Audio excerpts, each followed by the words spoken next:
Mayor, Council, staff, public, thanks for letting me put this presentation here together. You got it. You just make sure it's turned on. Okay. On the side, I think. Okay. All right. Well, 2021. Obviously, we had our first season. Finally got it underway after a long wait, I guess. 2018, I think, is when this thing got rolling. I showed up June in 2019. And we hit the ground running and then came to a screeching halt there in 2020 like the rest of the world. But here's just kind of the table of contents. We'll just jump right into it. There you go. It's going. You got it. Okay.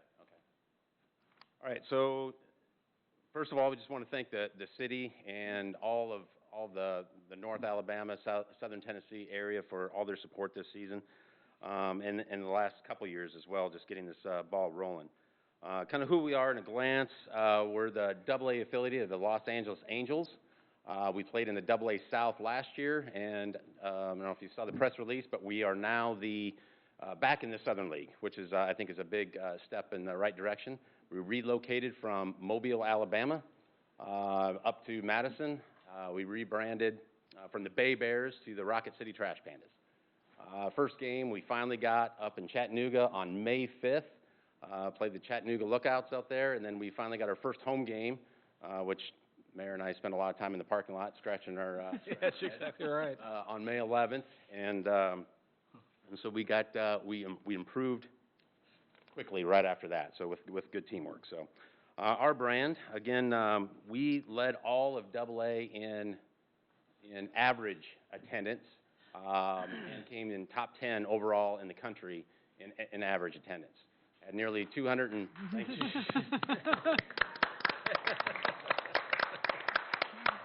We had nearly 275,000 fans come through Toyota Field just for baseball games alone. We had a bunch of sellouts. 7,500 is our capacity. Only a little over 4,000 fixed seats. So there's a lot of people people want seats, and sometimes if they can't get a seat, then they either have to sit on the berm or try to come to another game. So, all right, we got a lot of national media this year. A lot to do with our name, a lot to do with the city on how this area is growing. I mean, that's a lot of good publicity, throughout the whole entire year. So.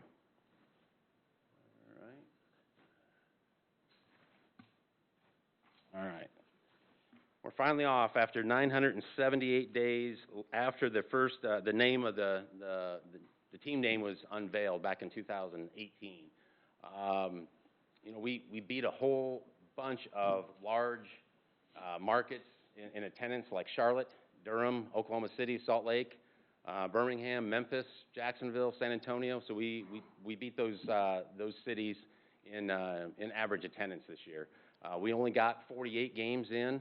A lot of people ask me if I think we would be after at this point in time, and the answer is no. We were supposed to have 140 games in by now, and we've only had 48.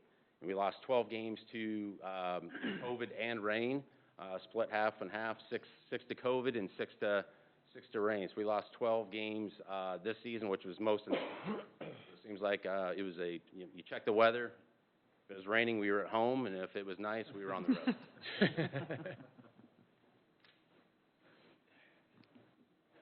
All right, launch to the league. Again, we're the AA affiliate of the Angels. We are here to provide the Angels AA level players a place to play. This number is pretty outstanding. We had 10 Trash Panda players make it to the Los Angeles Angels, from the time that they started here and moved their way back up. Angels didn't do that well this year, so they had a lot of AA players moving up real quick. But Lindsey Knupp and I were just at spring training, saw a lot of these guys at spring training, and they're yelling from the outfield, "Hey, Rocket City!" So it was pretty cool to see those guys getting ready for the season now that the lockout is over. Fireworks shows. We had 21 last year. we've tried to dial it down for our neighbors a little bit, especially the neighbors that had houses way before Toyota Field was built. We tried to keep, we kind of lowered the concussions, I guess. I mean, fireworks are still loud, and we do have a lot of them. They bring a lot of people out. We get a lot of compliments on the shows, but we try to keep them low, as low as possible. But at the same time, you know, they're fireworks and they're going to be loud. But we got a lot of rave reviews on our shows this year. So, all right, year-round events. We thrived on this in 2020, and we did a lot of things that, you know, if it worked in 2020, you'd think it'd work in 2021. Well, that's not always the case. We were the only movie theater in town in 2020. So we did really well in 2020 in movies, movie nights and stuff like that. 2021, not as well. We did some concerts, we did weddings, again, fireworks shows, beer and wine festival, 5K races, a whole bunch of holiday parties. Of course, the Christmas light show was popular again this year. Not as popular as the year before, but because, again, 2020, we were the only thing kind of going on. You know, Botanical Gardens had their show going on as well. And this year we still did really, really well. And it's going to be you know, something that we continue doing for the foreseeable future. So, all right, this is what I think everybody's here to see, or at least a lot of folks. The revenue sharing with the city, naming rights, non-baseball events, parking, our base rent that we pay to the city, the tickets, which is the percentage rent, anything over 250,000 tickets. Again, we only had 48 games. We averaged 57.26, I believe the number was. So if we add another 21 games at that rate, that number will go up significantly. The sales tax, and just not that it goes towards the revenue that we pay to the city, but we are alone. The trash pan has paid over almost $350,000 in hotel rooms this year. And that doesn't include when the Angels come to town. They book their own rooms. We ask them to use, you know, local hotels here. And anytime the parents or family members and stuff like that. So I think we bring in, you know, a lot of hotel nights as well to the area. So. All right, one of my favorite parts is the community engagement. All right, with COVID now kind of relaxing a little bit, we're hoping to get into schools. We weren't able to get into schools for a long period of time, so we had to get creative, but we love honoring our military. Military appreciation each Sunday at Toyota Field is Military Appreciation Day. And our players wear the camouflage jerseys that is a big hit in our retail store as well. We see a lot of those walking around town. And then also on 9/11, we have the USA Patriots. It's a USA amputee softball team. If you guys haven't been able to go out and see that, it's a pretty amazing event. Play against our Bearded Warriors, which is a local nonprofit here in town. We've done that for a couple years. Both events has been pretty special to see. So, all right, jersey auctions. We had 5 jersey auctions last year. We raised over $71,000 to local nonprofits just by our players wearing those jerseys on the field during the game. And during the game, there's a live auction going on, and you can see Armed Forces Night, Space jersey, 90s Night, superhero jersey, and a Huntsville Havoc jersey. And we had, you know, went to those groups that are listed there. We plan on doing those again this year. So, dog days. We had upwards of 200 dogs every once in a while come in on Wednesdays, and it's a local nonprofit. Get the $1 ticket per dog. So it's just kind of it goes back to the Humane Society and Friends of Rescue and the New Leash on Life, those groups there. So, all right. Okay, nonprofits.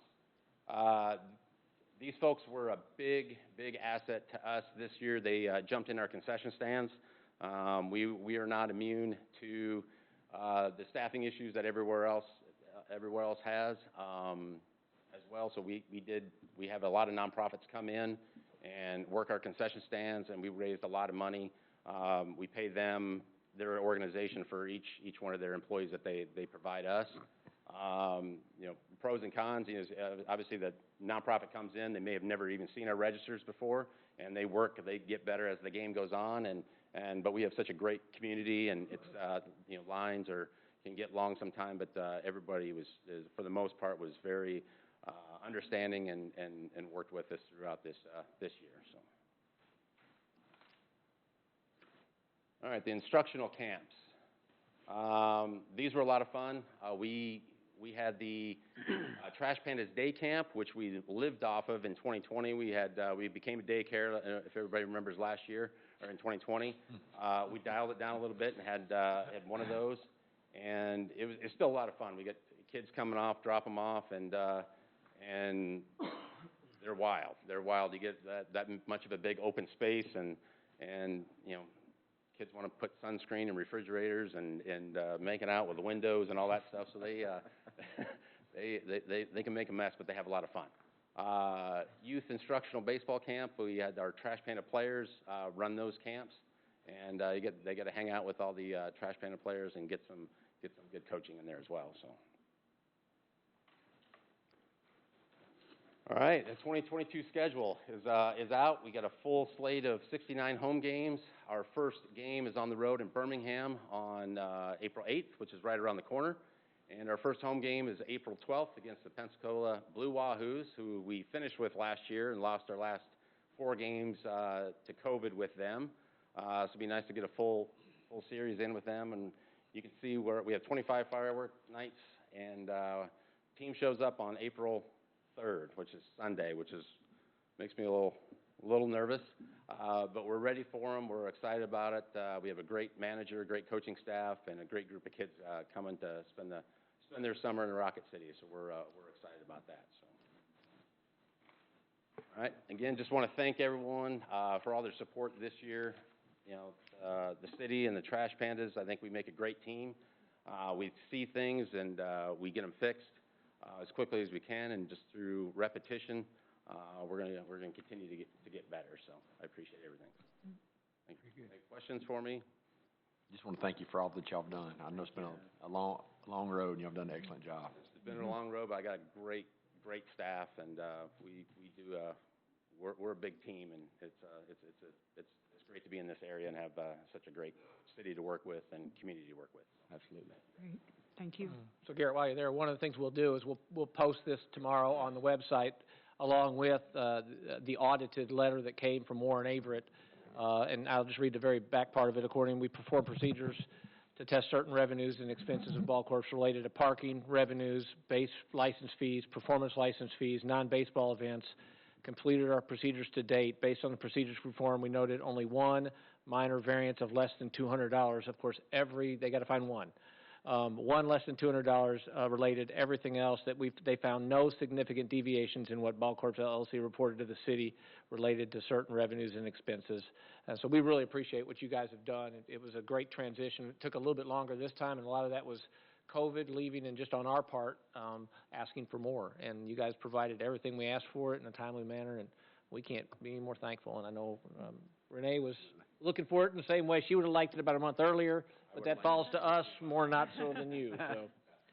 Yeah, and It was a good learning experience for us, especially, you know, with, you know, we have a new director of finance that came in June, and we're trying to, you know, pick up things from early on and trying to get those things wrapped up. But it was a good learning experience, and looking forward to getting this stuff ready earlier in the year. So. yeah, I think we talked about that at the Finance Committee meeting. What we could do is start that process a little bit earlier. Once your season ends, we'll know a lot of the information at that point.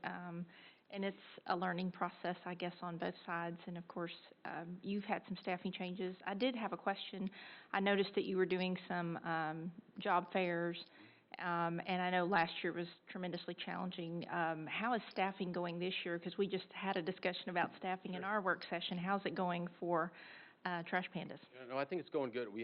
We're fully staffed in the front office, so we're ready to go there. We have a whole bunch of interns that came in from locally and all over the country that are here to help out. And then, you know, our game day staff we're always going to be wanting, you know, more.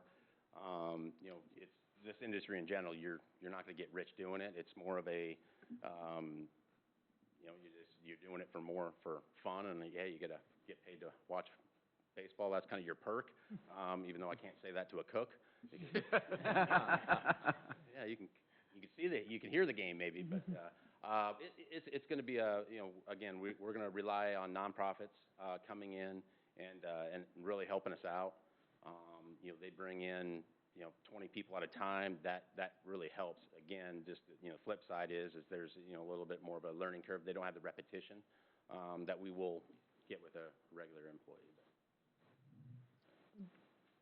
Thanks, Garrett. Great. Thank you so much. Thanks. April 12th.